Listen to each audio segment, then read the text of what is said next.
Friends, BPSC TRE 4 की परीक्षा में अब भी 4 महीने का समय बचा है। हो सकता है आप में से बहुत सारे लोग शुरुआत से ही तैयारी कर रहे हो, लेकिन बहुत से ऐसे स्टूडेंट भी होंगे जो अभी शुरुआत करना चाहते हैं और उनके सामने सबसे बड़ा सवाल यही है कि इतने कम समय में शुरुआत कहाँ से करें और कैसे करें ताकि सिलेबस भी पूरा हो, रिवीजन का भी समय मिल सके। तो आज के इस वीडियो में हम उसे स्ट्रैटेजी पर बात करेंगे कि अगर आप आज से शुरू करते हो तो किन टॉपिक्स पे, किन बुक से आपको शुरुआत करनी चाहिए, किस तरह का आपको स्टडी प्लान बनाना चाहिए और किन गलतियों से बचना जरूरी है। क्योंकि फ्रेंड्स, अगर आप सही दिशा में मेहनत करते हो तो 95 प्लस स्कोर करना बहुत आसान होगा, क्योंकि आप वही पढ़ रहे होंगे ना जहाँ से सीधे सीधे प्रश्न परीक्षा में पूछे जाते हैं। और जब आप सही सोर्स पकड़ लेते हो तो आपकी सीट पक्की होने के चांस कई प्रतिशत ऊपर बढ़ जाते हैं। कई प्रतिशत चांस हो जाते हैं कि आप अपना सिलेक्शन ले लोगे, आपका एक सीट आपको मिल जाएगा। तो चलिए सबसे पहले बात करते हैं कि शुरू आपको कहाँ से करनी चाहिए। तो सबसे पहली और सबसे जरूरी चीज मैं हमेशा से अपनी सारी वीडियो में आपको सजेस्ट करती आई हूँ, एनसीईआरटी। ठीक है, आपको क्या करना है, जैसे एक चैप्टर पढ़ने में मुझे, अगर मैं अपनी पर्सनल स्टोरी बताऊं, मुझे एक चैप्टर पढ़ने में 1.5 घंटे लगते हैं और मैं हमेशा से एक एवरेज स्टूडेंट रही हूँ। और अगर मैं कर सकती हूँ तो आप भी कर सकते हो। देखो, एक चैप्टर को अच्छे से पढ़ने, सारे कॉन्सेप्ट क्लियर करने और उनके सारे क्वेश्चन सॉल्व करने में मुझे लगभग 1.5 घंटा लगता था।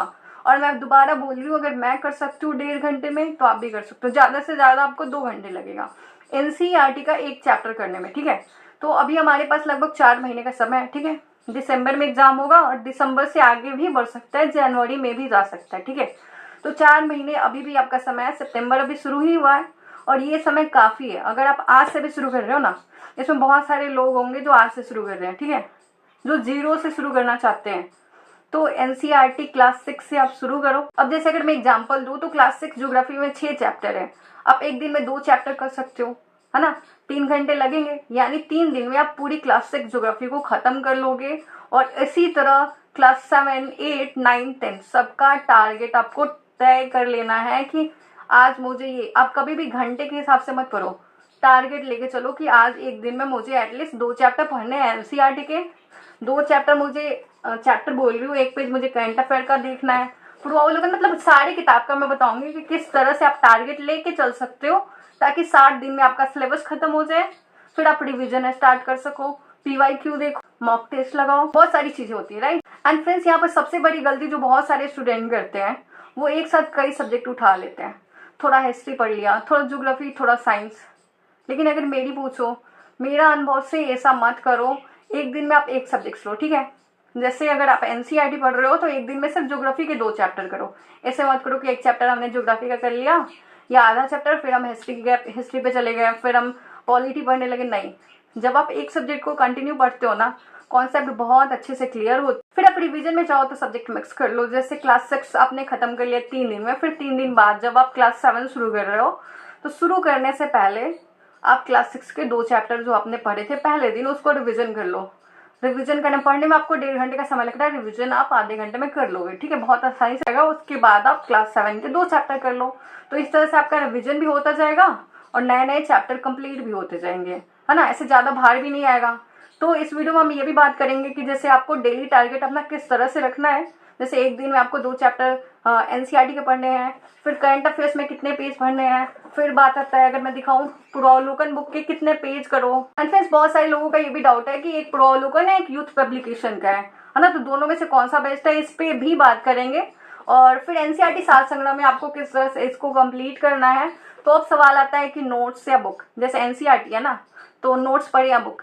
साथ में मैं आपको हमेशा सजेस्ट करूंगी आप 1 शॉट वीडियो देख लो। ठीक है, मैं इससे पहले भी बोल रही थी, अगर मैं एक चैनल सजेस्ट करना चाहूँ तो डीके गुप्ता का एक चैनल है, मैं प्लेलिस्ट स्क्रीन पे लगा दूंगी, साथ ही डिस्क्रिप्शन में उसका लिंक भी दे दूंगी। ये बहुत ज्यादा हेल्पफुल होते हैं एनसीईआरटी के लिए। ठीक है, इन्होंने साइंस, ज्योग्राफी सब कुछ कराया हुआ है। एंड इसके बाद आता है एनसीईआरटी सार संग्रह। ये बुक इसलिए भी जरूरी है ना क्योंकि इसमें लगभग 60% प्रश्न जो है वो सीधे पूछे गए हैं। ठीक है, एनसीईआरटी में तो है ही, एनसीईआरटी सार संग्रह बुक, सिर्फ ये किताब से 65% प्रश्न जो है वो सीधे एग्जाम में पूछेंगे। बीपीएससी टीआरई 2 हो, टीआरई 1 हो, टीआरई 3 का कैंसल पेपर हो, टीआरई का जो री एग्जाम हुआ है उसमें।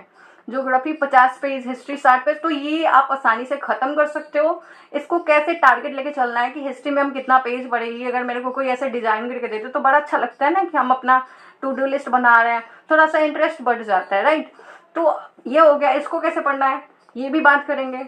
अब देखो ये किताब है जैसे पूर्वावलोकन प्रीवियस ईयर क्वेश्चन या फिर यूथ पब्लिकेशन की किताब। देखो फ्रेंड्स, इस वाली किताब को खरीदो, मैं आपको सजेस्ट कर रही हूँ। क्यों, ये भी सुन लो। ये वाली किताब अब खरीद लो तो इसकी पीडीएफ आपको कहीं नहीं जल्दी नहीं मिलती है। आपने देखा नहीं होगा, जो नई वाली किताब है 2025 का संस्करण है, इसकी पीडीएफ जल्दी नहीं मिलती है।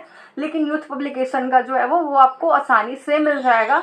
तो उसकी पीडीएफ मैं अपने टेलीग्राम पर शेयर कर दूंगी। आपको कम से कम 3 बार के पेपर पूरे करने हैं एक्सप्लेनेशन के साथ। आप उसको रट लो, ठीक है, और कुछ करने की जरूरत नहीं है। PYQ क्यों करना है, इससे आपको 3 फायदे मिलेंगे। अगर मैं बात करूं कि टॉपिक से बार बार प्रश्न आते हैं, किन सवालों को बीपीएससी रिपीट करता है। यस गाइज, आप अगर क्वेश्चन उठा के देखते हो तो बीपीएससी क्वेश्चन को रिपीट करता है या फिर उसके जो है वो मतलब आसपास के क्वेश्चन को पूछता है, ठीक है। कहाँ पर आपको ज्यादा ध्यान देने की जरूरत है, तो ये सारी चीजें आपको पता चलती है प्रीवियस ईयर क्वेश्चन से। और इसके लिए आपको मैं ये बुक सजेस्ट करूंगी। तो ये क्लियर हो गया ना कि ये लेना है। और जो यूथ पब्लिकेशन का जो ट्रेंड कर रहा है तो उसकी पीडीएफ मैं आपको मेरे टेलीग्राम चैनल पे दे दूंगी। वहां से आप TRE 1, 2, 3 वो वाले क्वेश्चन लगा सकते हो। और बाकी प्रीवियस ईयर मतलब बीपीएससी के अभी तक जितने भी एग्जाम हुए, मैंने इसका ये क्या बोलूँ इग्नोर करिएगा, तो आप यहाँ से ये कर सकते हो, ठीक है। तो अब बात करते हैं मॉक टेस्ट की, ठीक है।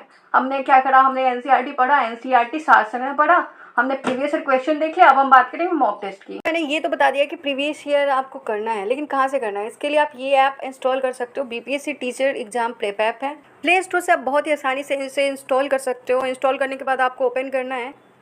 तो ऐप में लॉगिन करने के बाद कुछ इस तरह से आपको इंटरफेस शो होगा। इसमें आप chapter test, previous year mock test, full mock test, साथ में मिक्स्ड प्रैक्टिस सेट आप दे सकते हो, डेली क्विज दे सकते हो, साथ ही लाइव मॉक टेस्ट भी आप दे सकते हो। आप प्रीवियस ईयर पेपर को देख सकते हो। देखो जैसे मैंने चैप्टर टेस्ट खोल लिया है, reasoning, maths, physics, chemistry, biology, history, सब कुछ यहाँ पे दिया हुआ है। टॉपिक वाइज यहाँ पे सारे क्विजेस दिए गए हैं, चैप्टर वाइज। इन सभी चीज़ों का यूज आप सिर्फ और सिर्फ एक ही ऐप में कर सकते हो। यहाँ पे आपको ना 1 लाइनर नोट्स में मिल जाएगा, जिससे आप एग्जाम के लास्ट टाइम में बहुत ही अच्छी तरीके से रिवीजन कर सकते हो। साथ ही आप प्रीवियस ईयर क्वेश्चन को भी लगा सकते हो। तो आप प्ले स्टोर से इस ऐप को इंस्टॉल कर सकते हो। साथ ही मेरे वीडियो के डिस्क्रिप्शन में भी इस ऐप की लिंक होगी, आप वहाँ से भी इसको इंस्टॉल कर सकते हो। मेरा कहना है ना, पहले आप कम से कम 40 से 60% अपना सिलेबस खत्म करो और फिर मॉक टेस्ट लगाओ। मॉक टेस्ट से क्या होता है, आपको पता चलता है कि कहाँ पर आपसे गलती हो रही है, कौन से टॉपिक आपसे कमजोर है, किस पे आपने ज़्यादा ध्यान नहीं दिया, और कौन से क्वेश्चन बार बार रिपीट हो रहे हैं। जैसे प्रीवियस ईयर क्वेश्चन भी आप इसलिए देखते हो कि किस तरह के क्वेश्चन पूछे जा रहे हैं, कहाँ पर रिपीट हो रहा है, कौन से ज़्यादा। वैसे ही मॉक टेस्ट लगाना भी उतना ही ज़्यादा ज़रूरी हो जाता है। और जब आप अपनी गलती को सुधारते हो तभी आपका स्कोर ऊपर जाता है, ठीक है। तो मॉक टेस्ट तो आपको लगाना है। तो फ्रेंड्स, अब आपने देख लिया है कि बीपीएससी TRE 4 की तैयारी की शुरुआत हमेशा आपको कहाँ से करनी है, एनसीईआरटी से करनी है। उसके बाद एनसीईआरटी सार संग्रह, फिर PYQ और आखिर में मॉक टेस्ट, ठीक है। तो अगर आप इस स्ट्रैटेजी पर चलते हो तो पहली बार में बहुत अच्छे नंबर ला सकते हो। और हाँ, आगे आने वाली वीडियो में मैं बताऊंगी कि आपको डेली रूटीन कैसे बनाना है, कि एनसीईआरटी को आप जैसे ज्योग्राफी, पूरी ज्योग्राफी को 6 to 10 तक की ज्योग्राफी को कितने दिन में खत्म कर लोगे। करंट अफेयर्स को कैसे कवर करना है, हमने करंट अफेयर्स को जनवरी 2025 से जून 2025 तक स्पीडी पब्लिकेशन के बुक से हमारे टेलीग्राम चैनल पे इसको कंप्लीट कराया है। और हम वापस से जनवरी से आज इसकी शुरुआत करे हैं। तो अगर आप जुड़ना चाहते हो तो टेलीग्राम चैनल से जुड़ सकते हो। साथ ही हम एनसीईआरटी क्विजेज भी करवाते हैं टेलीग्राम चैनल पे। एनसीईआरटी MCQs पोल के माध्यम से सेंड होती है। तो चैनल को सब्सक्राइब करो और कमेंट में बताओ कि आप चाहते हो कि मैं डिटेल में हर सब्जेक्ट का स्टडी प्लान लेकर आऊँ। बहुत सारे लोगों के मन में एक डाउट आ रहा होगा कि ये मास्क क्यों, पहले तो PDF वगैरह से वीडियो आती थी, तो इस पर एक प्रॉपर ब्लॉग आने वाला है, तो उस ब्लॉग का इंतजार करिएगा। तब तक के लिए बढ़ते रहिए। जय हिंद।